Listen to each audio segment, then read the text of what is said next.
Okay. You ready? Let's do this. You're listening to Explore Magazine's Live the Adventure podcast. This is the podcast that delves deep into the outdoors, will inspire, inform, and get you stoked to explore. And I'm your host, David Webb. Welcome to episode 23 of Explore Magazine's Live the Adventure podcast. I'm David Webb. Let's travel. Farther than any journey you could physically take. Let's travel into the stars. I love the night sky. Stargazing is such an important part of the outdoor experience. Some of my best memories from camping trips past have been a night sky lit up with stars and streaked with the Milky Way, or northern lights, comets, a planet seen through a telescope. Today, my guest is Alan Dyer. Alan is, among many other things, the co-author of a new edition of the Backyard Astronomer's Guide, written with astronomer and author Terrance Dickinson. And we're going to chat about how you can become familiar with the stars above, what threats the night sky faces, and what went into creating this incredible astronomer's resource. So sit back, relax, and let's journey into the cosmos with Alan Dyer. Okay, Alan, welcome to Explore Magazine's Live the Adventure podcast. Thank you, David. Pleasure to be here. Oh, great. I'm glad to have you here. I'm excited to talk about this. I love the night sky, and I don't have any real training or experience, but I love the stars. So with that, I wonder if you could introduce yourself to our listeners.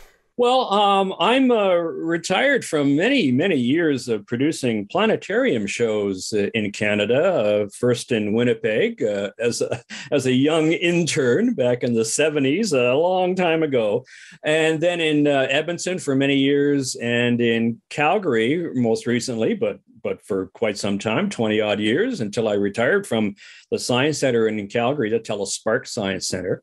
And so I'm just pursuing, just having fun pursuing freelance writing and photography, various projects, big and small. And one of them is the book we'll talk about the last couple of years, and doing astrophotography, publishing images and articles about how to do that, and other articles and the like in magazines and books about just how to do stargazing.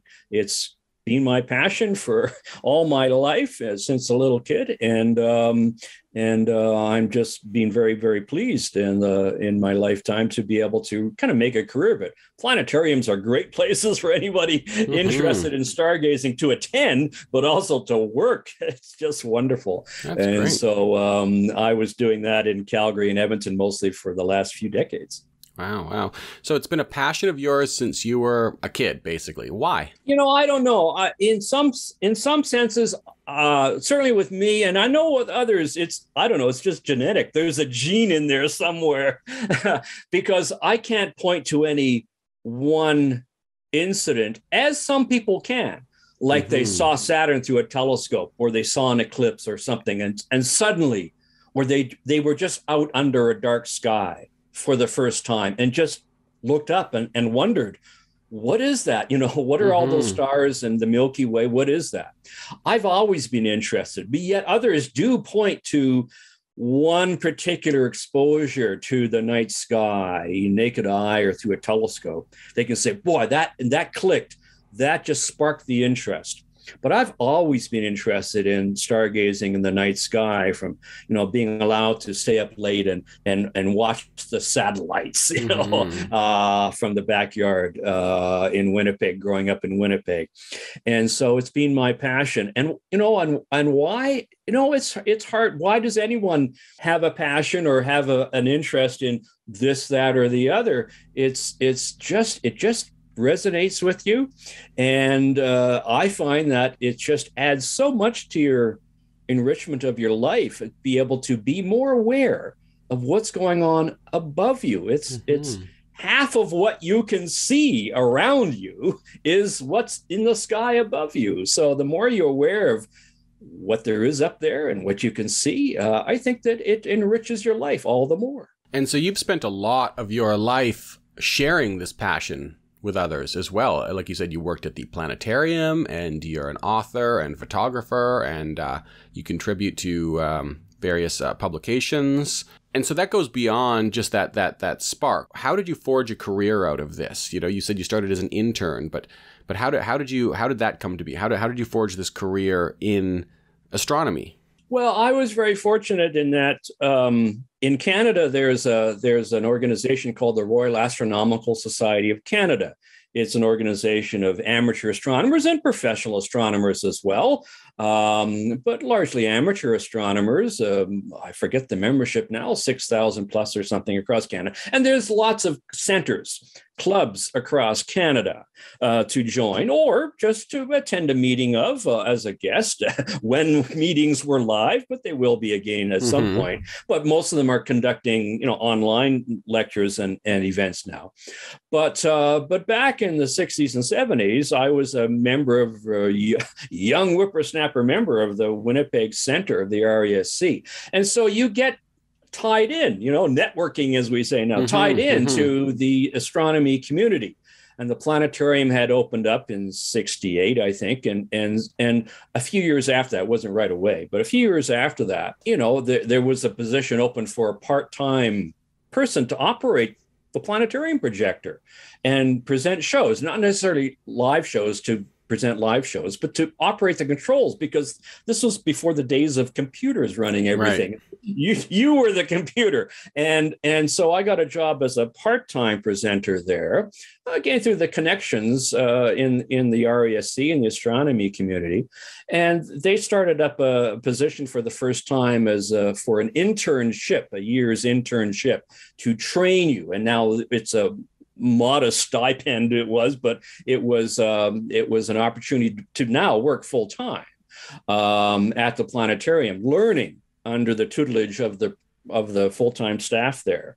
And so that was a very fortunate circumstances. And from that, I got a job in Edmonton because one of the fellow running the planetarium in Edmonton knew one of the producers in Winnipeg and was looking for someone full-time to do school programming. And I got the job and moved from Winnipeg to Edmonton to take on now a proper full-time position. I never finished my internship. Said, wow. I'll grab the full-time job at a planetarium while I have a chance, because they're few and far between in Canada. I bet. Yeah, I bet people stay there a long time as well when they get the job. They tend to, yeah. Planetarium community is a great small community, and it's filled with people very, very passionate about astronomy and presenting not just the night sky, what you can experience yourself, but just the results of the space program and astronomy and astronomical research, which is just tremendous these days with all the satellites and telescopes being built. Listeners of this podcast and readers of Explore magazine, we're outdoor enthusiasts, hikers, campers, and I know that as camping, particularly as people who spend a lot of time outdoors, the night sky is such a huge part of that. This beautiful, especially when you live in the city or really any area where there's a lot of lights and you're spending your nights indoors underneath a roof. Getting out and seeing that night sky is always such a huge part of the outdoor experience, of the camping experience, of the exploring experience. With you're taking it a step farther into the study of the sky rather than just, lying back in your hammock and counting stars. So how does one get started in this? If you were thinking, hey, I really love looking up at the night sky, how does one get started in astronomy as a hobby? It seems very daunting to me. So I wonder if you could give us some insight on how one would make the leap into really exploring the night sky and learning about it rather than just appreciating it. Sure, very much so. And because, yes, the opportunity to get out into a dark sky away from urban locations, as your readers do, that's a great opportunity to get to know the sky and see the sky. And you don't need telescopes and lots of fancy gear. That's something we emphasize in the book. To get started in astronomy, all you really need is what we call a planisphere, simple star charts, something that can help you point out what stars are what, so that you begin to get familiar. It isn't just a chaotic array of stars. You begin to identify them, and they return each season. And so they become familiar. They become friends. Vega rising, signals summer coming on. Orion rising, signals winter coming on. That kind of thing. So the sky becomes a familiar place to you. You can find your way around the sky and identify the brighter stars and point out the outlines of the more prominent constellations like Orion, Ursa Major. Every season has its main anchor constellations. And in our book, we kind of have some star charts where we point those out and just get to know those few anchor constellations and few bright stars, and they'll lead you around the sky. And gradually the picture kind of fills in. And just the views of the Milky Way. What is the Milky Way in our galaxy? And understanding where we are in our galaxy and why we see that view of this misty band of light across the sky in the summer, autumn, and winter seasons. It begins to make sense. You begin to understand your place in our galaxy, in the universe. And the sky becomes a familiar, friendly place. And to do that, all you need is some basic star maps.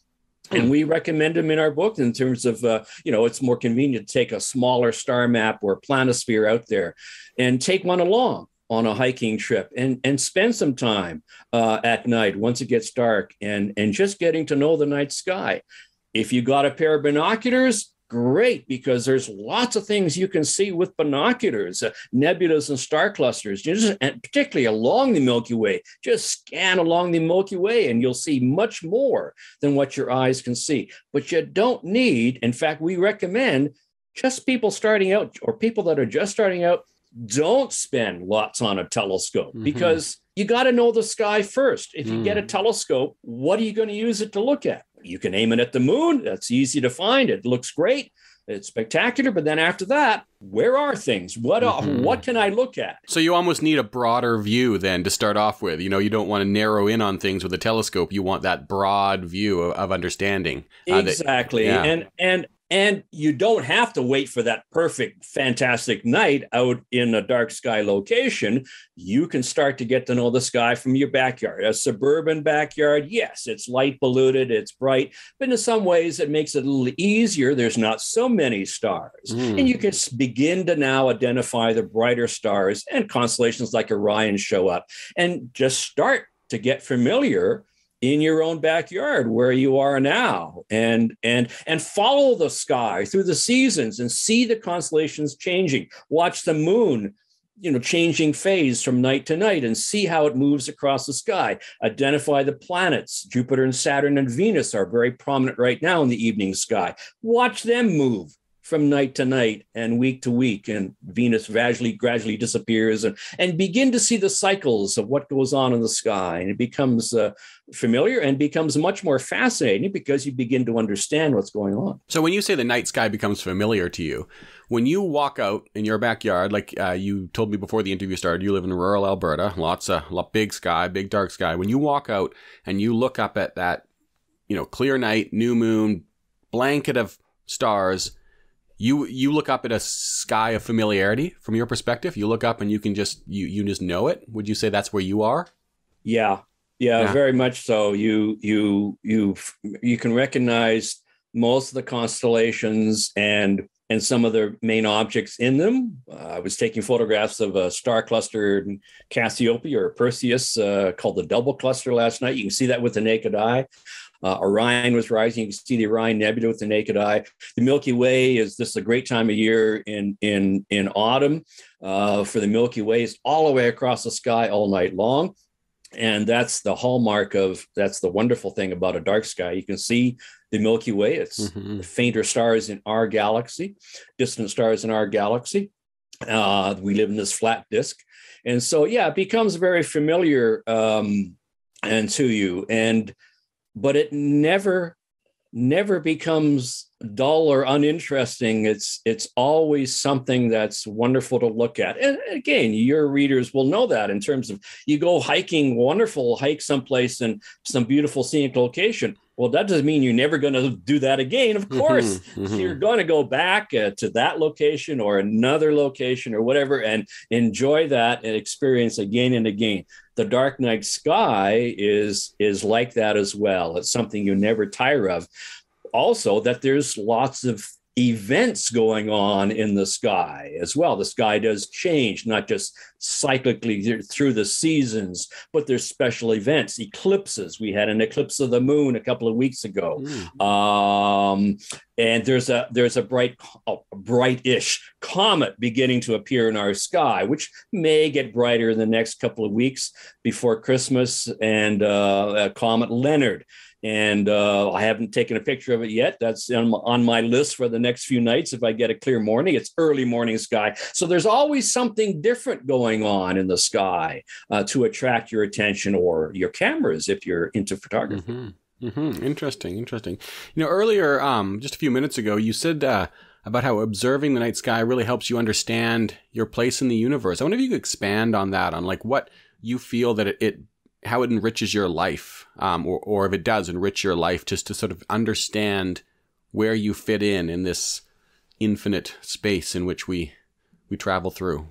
Well, it's always, the impression that people might have is that somehow it makes you feel tiny and small and insignificant. And you begin to understand the vastness of the universe. And it does that. It's true. But on the other hand, it's also makes you feel very special in that you can look up and you can begin to comprehend the universe through all the researches and studies that have been going on over hundreds and thousands of years. You're part of that heritage, and you can take on that knowledge and begin to understand the universe. And what else is there in the universe that can understand itself? It's us. And so you're part of that. And so you're participating in that grand heritage of exploration and knowledge, and taking that on. And I think that's just wonderful to be able to understand as best we can. And there's many things we don't understand. And that's wonderful as well, that you can look up and that there's still many, many mysteries we have yet to solve and explore. And that's part of the fun, watching that exploration take place. Every day, every week, the news items come out. We've discovered this, or there's a new idea about that. A new satellite gets launched to do this or that, or next month, the James Webb Space Telescope, all long anticipated, amazing instrument to be launched into orbit. And so there's all this research going on that you can, I think is wonderful to follow and see. And we've lived through an amazing few decades as well, in that we've seen the solar system open up with all these space probes going to the planets. We've seen these worlds, which to your eye look like dots of light. And for thousands of years, that's all they were to people. Now we know them as real worlds with landscapes that, landers have landed on and rovers have roved around on. Incredible. And that's all happened in our lifetimes, in the last generation or two as well. So it's been it is an amazing golden age of astronomy and space exploration that no other generation will experience quite as much as we do in terms of the big change that's happened in our knowledge. Yeah, it is quite incredible to think about the changes. I even in my lifetime, to think about, I think I remember, maybe it wasn't the first, or it was one of the first few extrasolar planets to be confirmed and discovered, and now they have them all over the place. They see them everywhere. And this idea, I think it's mentioned in your book, maybe in the introduction that I'll get into in a second, that every star is a sun, and to think about it like that you look up and you see these stars all over the place, and then when we have our own sun, and just this it lets your imagination just run wild to imagine that you're looking up at this infinite spacescape where all these dots have possibilities to be something more than they appear. I think it's quite fascinating myself. Yeah, that's been a revolution, as well as the discovery of all these planets around other stars, where before the mid 1990s, that was the only supposition. That was only just assumption that, yes, now we have actual evidence. Now we haven't yet found an Earth, a planet like the Earth. No. For various reasons. So there's still the open question of how unique is the Earth, and certainly how unique is life compared to what we know exists here on the Earth. So that's still very much an open question. But though looking up at the night sky, you are always impressed with the the concept and the possibility of how many other worlds are there like the Earth, how many other planets have life on it like the Earth. In that respect, we still don't know. Mm-hmm. Yeah, it's a really interesting thought. You know, I was looking at your book, The Backyard Astronomer's Guide, 4th edition, and there was a great introduction by Professor Sarah Sager from MIT. The title of the introduction was "The Sky is for Everyone." And I wondered if you could expand on that and what that means to you. The sky is for everyone. Yeah, that's a very key line, and we were so pleased that Dr. Seeger was able to write the foreword to it. She's Canadian, but works in the U.S. at research institutes there, and is at the cutting edge of the research we were just talking about, finding other planets and finding other planets with life. But before her, back in the 20th century, there was a very well-known and famous Canadian professional astronomer, Dr. Helen Sawyer Hogg, and she wrote for the Toronto Star a column on the night sky for many, many years, which my co-author on the Backyard Astronomer's Guide, Terrance Dickinson, took over from Dr. Hogg. She also turned those columns into a book called "The Stars Belong to Everyone." The sky belongs to everyone. And that was very much a key line that the RESC kind of uses in a lot of their outreach as well, because that same sky is above us everywhere. We all share that same sky everywhere around the world. Yes, it looks different as you go south and into the southern hemisphere. You have a different sky than what we see here in North America. But we all share that same sky. It's a cultural heritage of all of them.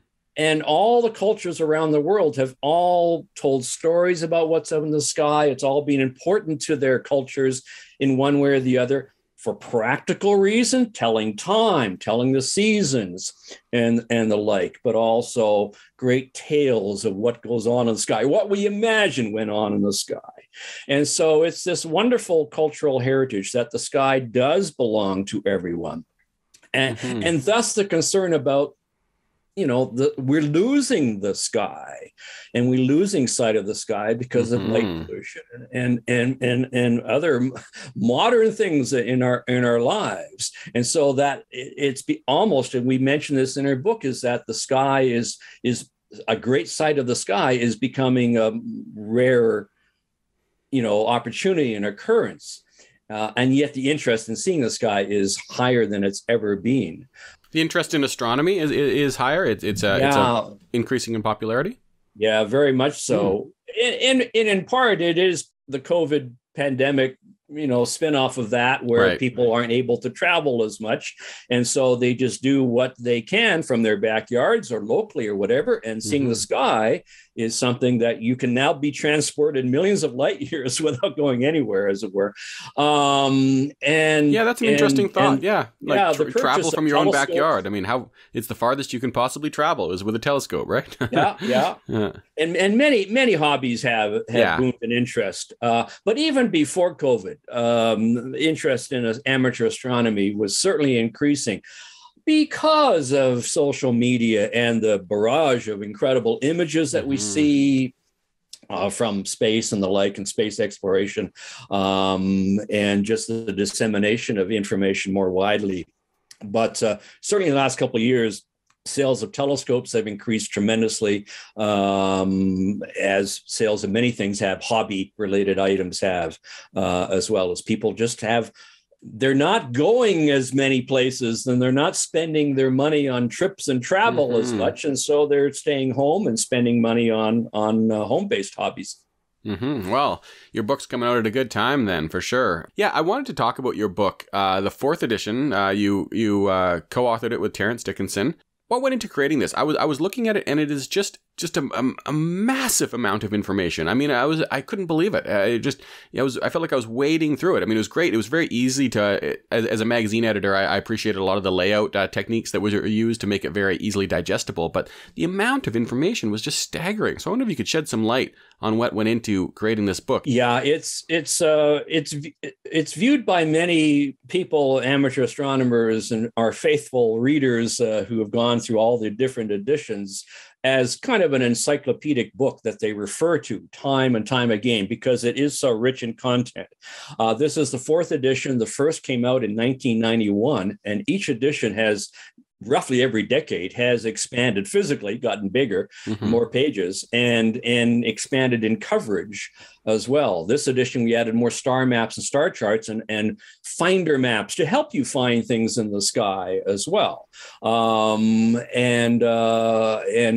it expanded the coverage of high-tech telescopes, which have changed tremendously in the last few years. And so it is a rich book in content. You can read through it and then read through it again and again, or keep referring back to it. It's not laid out like an encyclopedia, but it is very encyclopedic in its coverage and content. And there's a great index, so you want to find specific topics. What did we say about this, that, or that? You can look that up.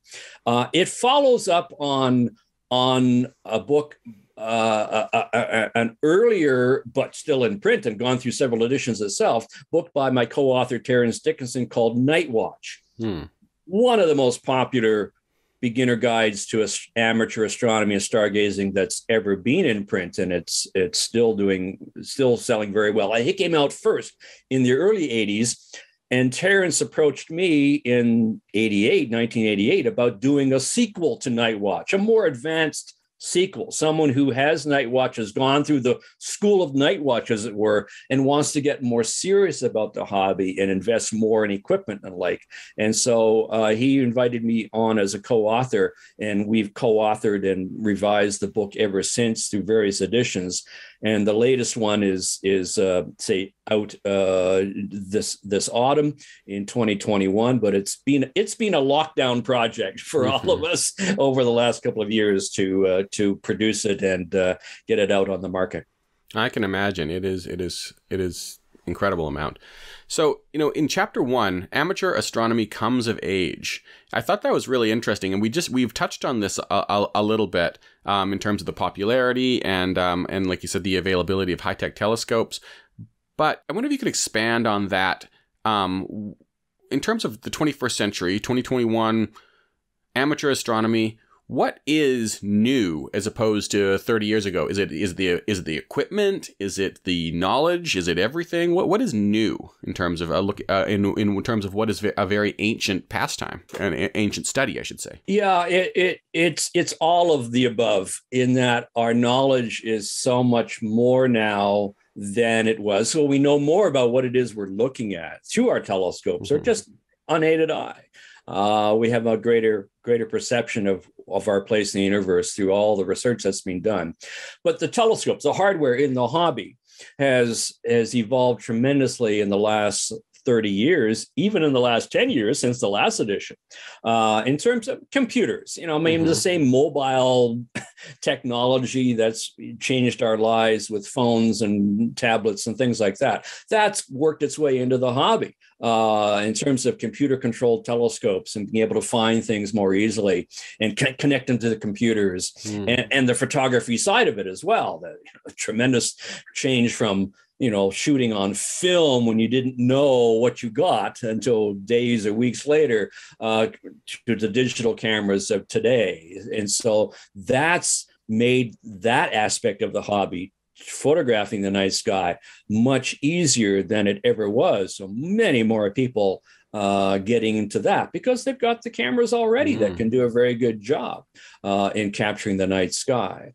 And so that's changed a lot in the last 20 or 30 years. But what's also changed is the light pollution, that it's more and more difficult to see the night sky, and yet more and more people want to see it. And that's something we mentioned in the chapter 1, is that, and it's almost like in any other aspect of nature appreciation, as that nature gets pushed back and civilization encroaches more and more on nature, we want to take that nature in. We want to see it. We want to, get out into it more and more.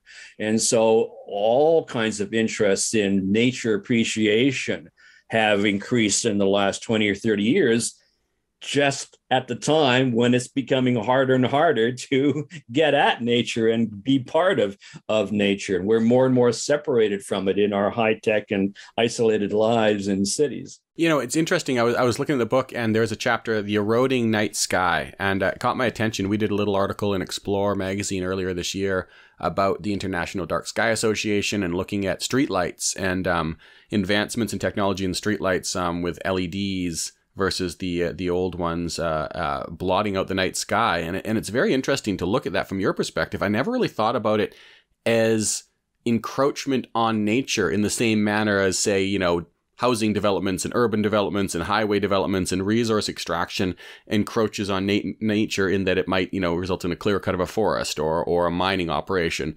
But you're exactly right in that the natural sky is part of nature, and our increased lighting of the planet is actually encroaching on it, if not from a physical sense, but from our ability to appreciate it. So the chapter, The Eroding Night Sky, what does that mean to you? Why should we be paying attention to this? And what could we do about the eroding night sky? Well, the light pollution is a serious issue for amateur astronomers, professional astronomers, and the like. And it's becoming worse with the implementation of and the switch to these LED lights. The LED lights themselves and street lights and, you know, outdoor lighting and security lighting and whatnot, the fixtures themselves are more energy efficient, which is fine. It uses less energy. But what do people do? They put more of them up.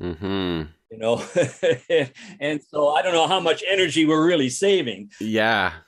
Many of them are now, the newer fixtures are well shielded, that the light only goes to where it's needed, down, which is what we say as astronomers, you know, you should have. Okay. Whether it's you know, lobbying the city council to change the fixtures on your street to something that's better shielded, is not glaring into your bedroom windows, or your own lighting, outdoor lighting. That's, you're in control of that. Right. If you need outdoor lights, make sure you buy some. And the International Dark Sky Association has recommendations there. Fixtures that are shielded, that aren't blasting out all over the place and shining into your neighbor's windows, or shining upwards into the sky, just shining down where they're needed to your sidewalk or whatever that you need to see, and install proper fixtures. And the new LED fixtures are, for the most part, kind of better in that regard, except there's more of them going up, and some of them are just, for the civic lighting,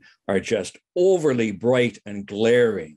They're just too intensely bright, more than they need to be.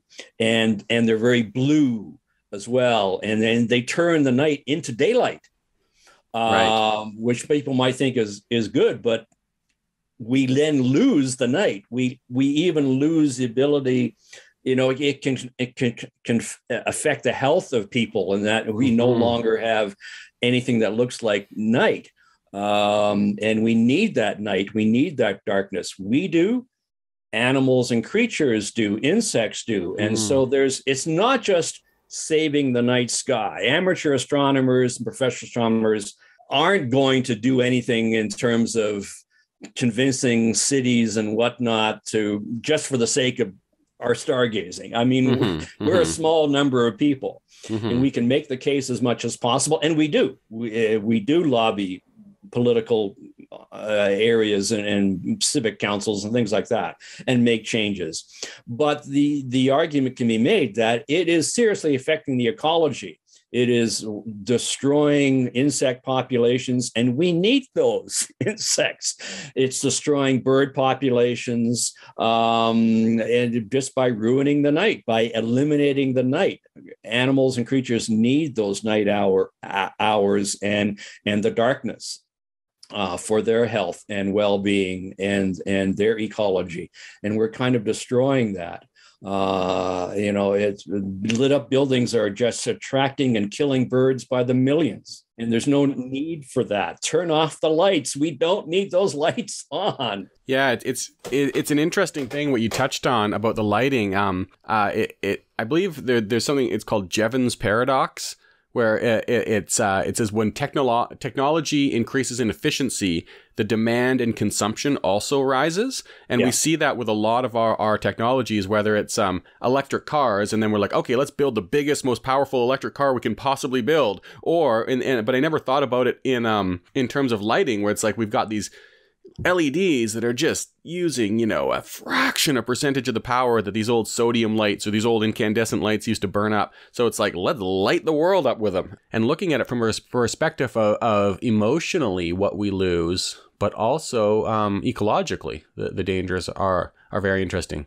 I've been very cognizant about the night lately because it's sort of a bit of a sidebar to this, but I have toddlers, one of whom doesn't sleep very well. And one of the things we're practicing is really creating a very strong nighttime presence in the room, because it's physiologically important to human beings to have this darkness, this silence, this night, and that is, particularly in urban environments, we're losing. Yeah, very much so. There's the very strong cases can be made for reducing the lighting.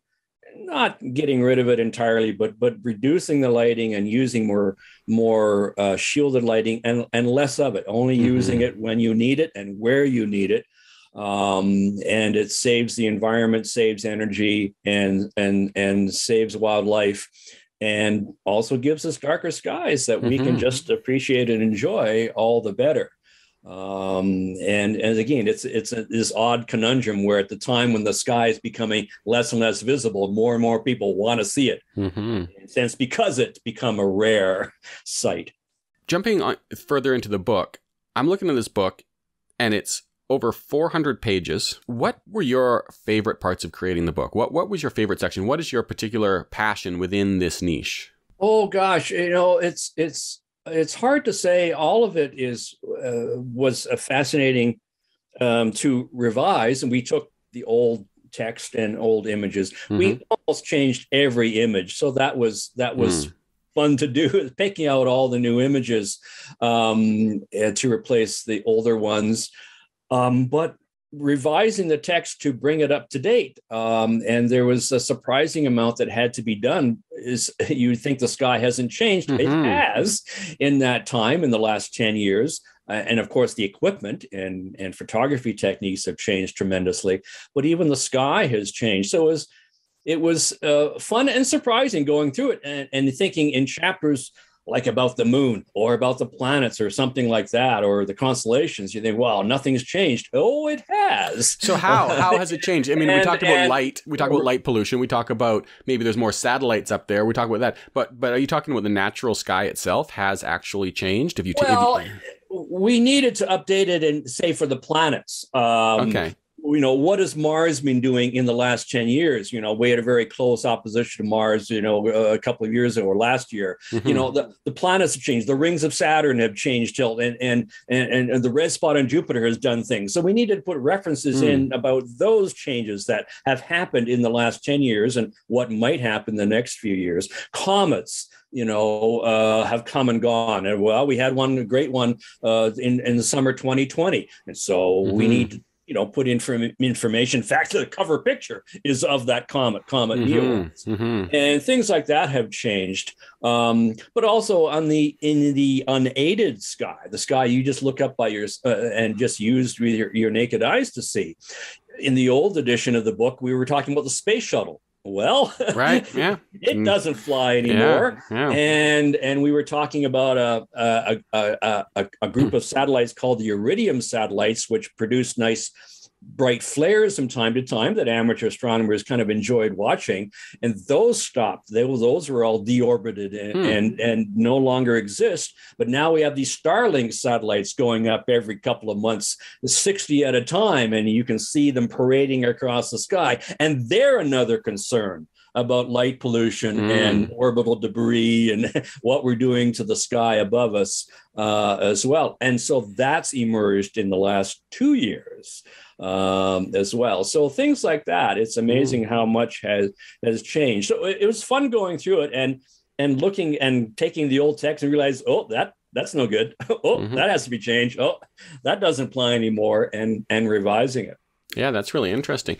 So the amount of satellites, is that a concern for the amateur astronomer? Are we worried about the satellites are just going to fill your telescope pretty soon? Well, in part, yes, and not so much the visual view through a telescope, but your photographs can be filled with satellite trails. Right. But also there's the concern that just your naked eye view of the night sky will be filled with satellites, going across the sky, where before there was a handful and it was kind of fun to watch them. Mm-hmm. And if you have nothing but satellites going across the sky all the time, that concern has been lessened a little bit, only under pressure from amateur and professional astronomers, as Elon Musk and SpaceX taken efforts to darken those space Starlink satellites so they're not visible to the naked eye, at least not once they get into their proper orbits. They are visible when they first launch, and it looks quite neat as a little string of dots going across the sky. But once they get into their proper orbits, they are darker. But for professional astronomers, more sensitive telescopes, it's a concern. And the space Starlink is only the first batch of, other companies are planning to launch thousands and thousands of other satellites up there. And so there's concern ecologically as well. So many satellites orbiting the Earth. Will that brighten the night sky? And also, if they start colliding, has happened. Yeah, I've read about that. That's a little terrifying, actually. Well, was it the Russians blew up one of their satellites on purpose and caused some debris which endangered the space station? And so we're once again we're going into an environment and trashing it. We always seem to do that. We can't help ourselves, can we? I swear. We can't help ourselves. And yes, it produces, communication and whatnot and modern conveniences, but at what cost? So it's become an issue amongst amateur and professional astronomers, very much so, the increase in satellites up there. But for the moment, it isn't making a big impact on what we see and enjoy just looking up at the night sky, in that the Starlink satellites have been darkened, and so they're not as obvious as was feared, but only because we put pressure.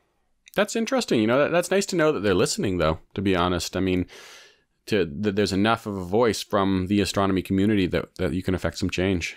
Yeah, it has made some effect, but the question is, there's just so many more going up, and from other companies and other nations, and will they be as responsive? We don't know. It's an open question. Now, you mentioned then from an astrophotography standpoint that some of the images can be full of satellite trails and things, but I want to touch on astrophotography, because one of the things that struck me about the book is the absolutely beautiful images throughout. They're stunning. I wonder if you could talk about astrophotography. It looks wildly complex to get these images, but if someone were interested in photographing these starscapes, what would be your first steps in that? Well, your first step is to buy our book, because it has 2 chapters on just that, answering just that question. What equipment do you need? What techniques do you use? You can get, and many of the pictures in the book are taken with pretty standard camera gear that you might already own.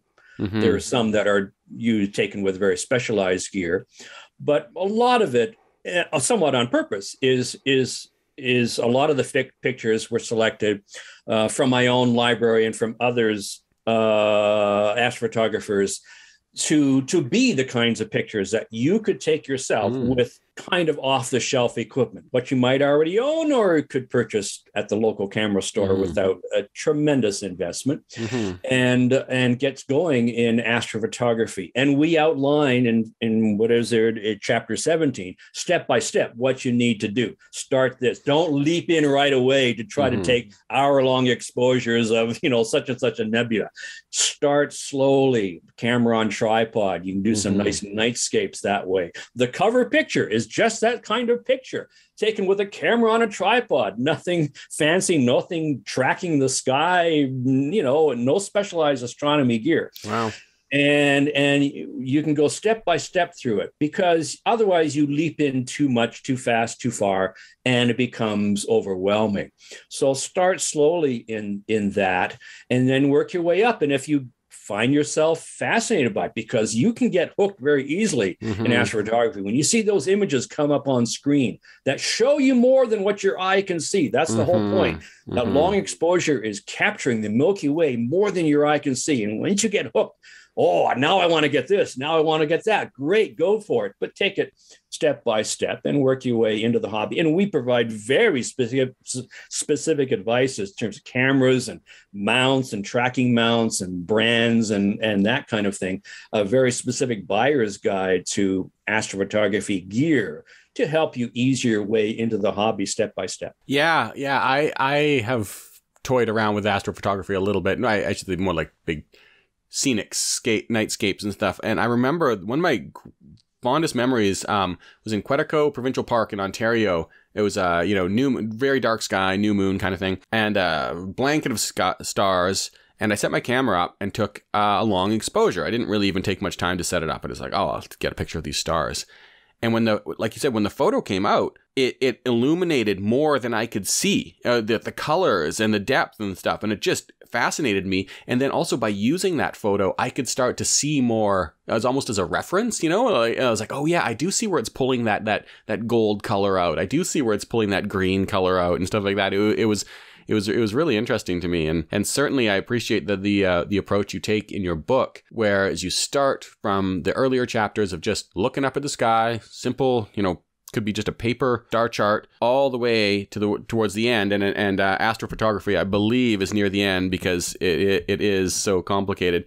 Right down to processing the photos and actually using deep sky gear, not just a camera on a tripod, but reaching out with a telescope and those specialized cameras. So yeah, by the time you get to page 412 or whatever it is, you should be ready for it, I guess. Yes, and we say that really at the outset in terms, we put astrophotography at the end of the book because it's something you do after you've become familiar with the sky, and after you've taken those first steps. Don't leap into astrophotography right away, although there's very simple things you can do. As you were saying, you've got that camera, you've got that tripod, you've got it out there with you under a dark sky because you're taking landscape pictures by day. Well, you can take nightscape pictures by night fairly easily. And once you do, and as you just said, you see those results pop up, wow, you get hooked, and it is easier to do now than ever. You can do great pictures quite easily with the right techniques and experience. Focusing the camera at night is one of the toughest things. For sure, yes. and having a fast lens is kind of one of the key things as well. The lens you might use for daytime landscape photography may not be the best one for Milky Way shots at night over a landscape. And we advise people on that. And so, yes, it opens up a whole area, and that whole field of astrophotography, particularly nightscape photography, has just exploded in interest. And whereas astrophotography used to be something only done by even a small subset of amateur astronomers, now almost every professional and aspiring professional astronomer, or a professional photographer rather, has some Milky Way shots in their portfolio, is doing night sky photography as part of their landscape portfolio. It's become much more popular and widespread because the equipment is more accessible and easier to use and produces much better results now than ever before. Yeah, and there's quite striking images when done correctly too. I will drop your Instagram handle later on, but I was on your Instagram and it's full of beautiful, beautiful images. There again, the sky presents all kinds of opportunities for special events, auroras, northern lights. We get those in Canada. We had a great display beginning of this month in November, as we're recording this in November as well, where many people got fabulous pictures. The comet coming up, maybe, we don't know. It might be nice to photograph. We'll see how comets behave. They don't always perform as expected, but we have 2 eclipses of the moon next year that are great photo ops as well, in May and in November next year. So there's always something special going on in the sky to look at and enjoy looking at, or aiming a camera at and getting pictures of it. What do you hope someone really takes from the book? They get this book as a gift, say this year, or they pick it up. What do you hope they take from it? Well, I hope they are able to go through it slowly, again, step by step, through the chapters, from the simple naked eye astronomy, start to get into that, get to know the basic layout of the sky, and it guides you through. It's like having that helpful, experienced amateur astronomer at your side, guiding you through to the more advanced observing and techniques, the deep sky with big telescopes and looking at faint galaxies, and then putting cameras on telescopes, takes you through the whole process. It can be overwhelming, but we try to take you step by step through it. So it can serve as your very thorough guide that you can refer to time and time and time again. And that's what people who have the earlier editions really say all the time, is that it's become my reference work, my Bible, as it were, to the hobby that I keep referring to. And they love the earlier editions. And we say, well, great, buy the new edition because it is updated. It does have so much more new information as well. And it can serve you as a reference work year after year. Until the 5th edition comes out, then they'll need that one. Yeah, that's really interesting. Before we wrap up, one more thing. You have an asteroid named after you. Can you tell me what that's about? Yes, it's something that people are able to have asteroids named after them.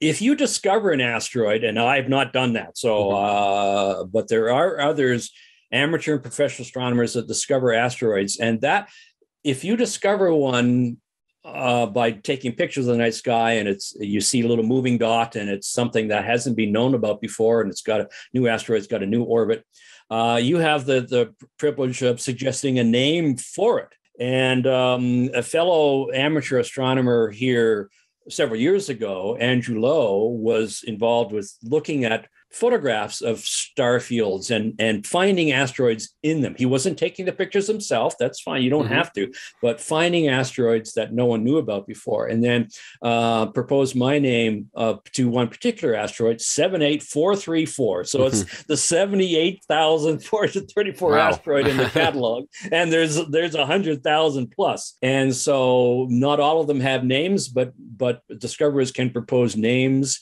And they can be of living people, obviously in this case, that you get your name on it. And there's quite a few Canadian amateur and professional astronomers that have their names on asteroids. Mine is a very, as most of them are, tiny little. Hey, no, that's cool. I love it. I love it. Between Mars and Jupiter. Yeah. Can you find it?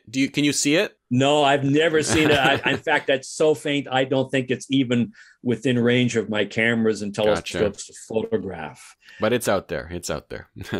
Awesome. Well, that was really interesting. I really appreciate you joining me today. If someone wanted to find out more about you, about what you're doing, your projects, your social media, where would they find you? Well, my website is amazingsky.com.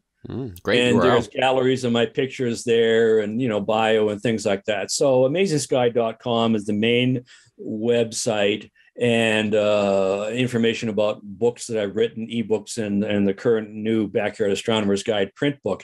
But the book itself has its own website, as one has to do with books, backyardastronomy.com. You go to that, and that'll tell you more about the book itself, and to give you previews of the chapters and pages in it, and run down to the contents in more thorough manner. And so backyardastronomy.com tells you about the book, the Backyard Astronomer's Guide. You can't buy it from there, but you can just go to any number of online and brick and mortar bookstores. Any place that sells good books will have the Backyard Astronomer's Guide. And Terrance's other wonderful book, Night Watch, as well, is well worth picking up and reading for an absolute beginner introductory book. Night Watch is a great book. Well, thank you so much for enlightening me. I can't wait till the next clear sky in Vancouver. I'm not sure when that's going to be, but I'm going to take my binoculars out and have a look. So thanks a lot. You're very welcome, Dave. Thank you very much. I grew up in a rural area, and the one thing I miss most about it is the night sky. Particularly in summer, when the Milky Way would cut across the sky above and it seemed like you could view infinity with your naked eye. Whenever I'm out of the city, I revel in the chance to be entranced by the stars. Now, thanks to Alan, I'll be better equipped to understand the sky above me. I hope you've been equipped and inspired today too. Thanks for tuning in today. I'm David Webb, and hey, live the adventure.